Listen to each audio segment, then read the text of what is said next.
I got a question for atheists. Why do you feel the need to be snarky, uptight, and pretentious anytime you meet someone religious? So I'm trying to stream today, right? Like I usually would. Excuse me. And I get this guy who comes in and just starts attacking me for my beliefs. And then I get this girl who comes in who also starts attacking me for my beliefs. And they make it very clear that they are atheists. And one of the arguments that he made was, you can only believe contemporary history. Well, if that's true, then for the longest time people didn't believe any sort of past history until we found it. We didn't believe Troy was real until we found it. But people believed Troy was real. Or people believed the Old Testament was real, but contemporary history didn't until after it was discovered. So you can't always rely on contemporary history. And another thing he asked is, why was there no evidence for Paul written in history?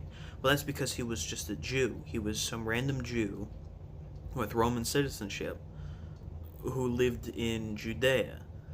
They're not going to write about the lay people, you know? And they wonder, and another argument was, why is there no first-person eyewitness accounts? Well, Paul, first of all, was an eyewitness. Yes, it happened years after the crucifixion, but people still saw Christ after the crucifixion. So there's no problem with that, with my theology. He wrote in first person. He made it very clear that he met with Jesus. Even in Acts, it talks about how he met with Jesus.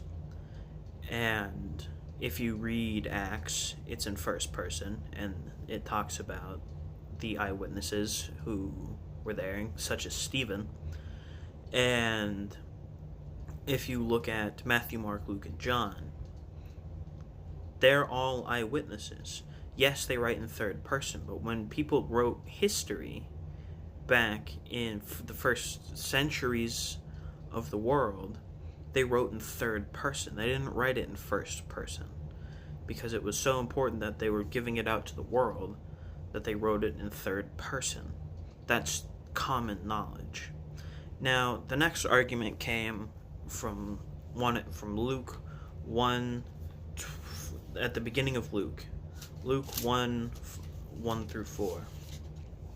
Forasmuch as many have taken in hand to set forth in order a declaration of those things which are most surely believed among us, even as they've delivered them unto us, which from the beginning were eyewitnesses and ministers of the word, it seems good to me also, having had perfect understanding